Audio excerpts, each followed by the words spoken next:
안녕하세요. 레드로우의 애쉬입니다.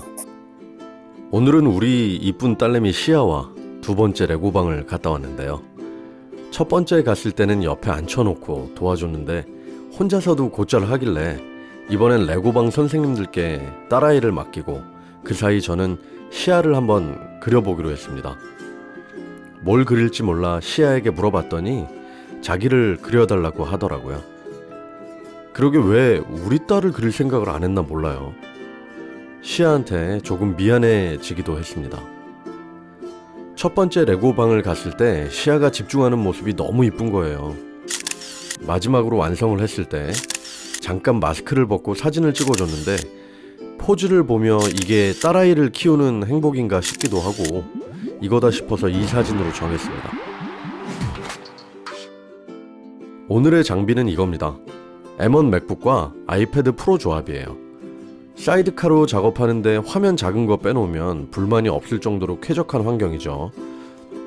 스케치보드 프로를 들고 오면 좋겠지만 카페 같은 환경에서 그걸 펴놓으면 자리를 너무 많이 차지하는 데다 너무 유난스러워 보이기도 해서 간소하게 저렇게만 들고 다닙니다.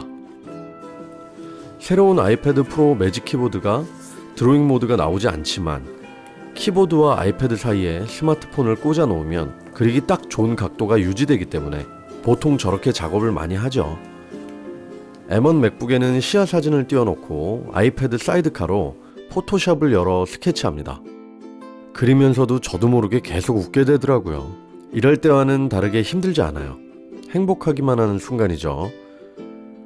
일러스트레이터에서 선을 딸 예정이기 때문에 스케치를 그렇게 디테일하게 하지는 않습니다. 일러스트레이터에서 모든 수정이 들어갈 거거든요. 스케치가 끝나면 복사해서 일러스트레이터로 붙여넣기를 합니다. 그리고 예정대로 선을 따죠. 아직도 M1은 일러스트레이터 기본 브러쉬에서 펜 압력이 활성화되지 않네요. 이게 버전에 따라서 됐다 안 됐다 합니다. 전에 말씀드린 대로 이럴 땐 속 편하게 와콤 60 브러쉬를 사용하면 됩니다. 길쭉한 와콤 60 브러쉬가 싫으면 본인 입맛에 맞게 옵션 변경하여 사용하시면 됩니다. 갑자기 생각난 건데 이걸 간단하게 강의로 만들어도 되겠네요. 아이스 아메리카노 한 잔 마시면서 슬슬 그려줍니다. 여긴 특별한 게 없으니 그냥 빨리 감게 할게요. 선을 다 땄습니다. 다음엔 뭘 해야 할까요? 당연히 컬러링이겠죠.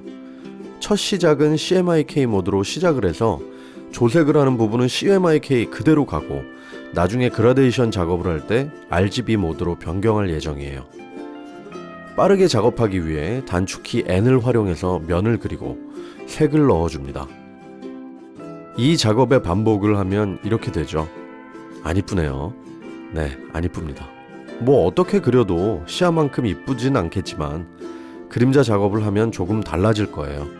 약간의 그라데이션도 넣었는데 시아가 레고를 거의 다 완성을 해서 나머지는 집에 가서 작업을 해야겠네요. 엄마가 저녁 먹이고 아빠인 제가 씻기고 시아와 로아는 꿈나라로 갔습니다. 다시 작업 시작. 작업 환경이 바뀌었으니 장비도 바뀌었겠죠. 집에 있는 맥과 신티크 액정 태블릿 조합입니다. 확실히 화면이 커서 편하긴 해요. 근데 광색역 CCFL을 사용한 오래된 신티크라 색상 표현은 너무 좋지만 밝기가 원하는 만큼 안 나와주는 단점이 있습니다. 머리에 생기를 주는 하이라이트도 넣어줍니다. 디테일한 부분을 약간 더 만지고 피부에도 하이라이트를 넣어줍니다. 옷 부분을 제외한 나머지 부분은 대충 완성이 되었어요. 시아가 입고 있었던 옷에 꽃무늬 패턴이 들어가는데 딱 보니까 금방 따라할 수 있겠더라고요. 패턴을 만들 때 보통 사각형 모양으로 패턴화 시키는데 그게 쉽기 때문이기도 하고 그래서 아래에 사각형을 놓고 그 위에 꽃무늬 패턴 작업을 했습니다. 패턴 작업이라 그래봐야 꽃 몇 개 그리고 끝이에요. 그렇게 패턴을 만들고 나면 이게 색상 견본 안으로 들어가는데 보통 색을 넣을 때와 똑같이 선택만 해주면 됩니다. 사이즈가 크다 싶으면 색상 견본을 2번 클릭하여 패턴을 수정할 수도 있으니 참고하세요. 그렇게 작업한 패턴 위에 그림자 넣고 캐릭터는 끝. 이제는 뭐가 남았을까요? 배경을 그려야겠죠? 아니요. 그냥 사진이랑 합성할 거예요. 포토샵에서 시아 사진을 불러와 시아를 지워줍니다. 이거 지우는데 기분 되게 이상하네요. 아니 이거 캐릭터 합성을 하려고 딸내미 사진을 지우는데 기분 이상해 이거. 괜히 감성적으로 이렇게 빠질 뻔하다가 정신 부여잡고 마구마구 지워줍니다. 앞부분에 시아가 완성한 레고는 눕기를 따서 준비해 두고요. 배경과 그 눕기 딴 거 사이에 시아 캐릭터를 넣어 합성을 합니다. 그리고는 시아한테 보여주는 거죠. 다행히 시아는 그림을 보고 너무 좋아했습니다. 야, 이게 진짜 행복한 일이군요. 기분 좋네요. 열심히 일하시는 아빠 유튜버들께 존경의 마음을 표하면서 이번 영상은 마치도록 하겠습니다. 안녕.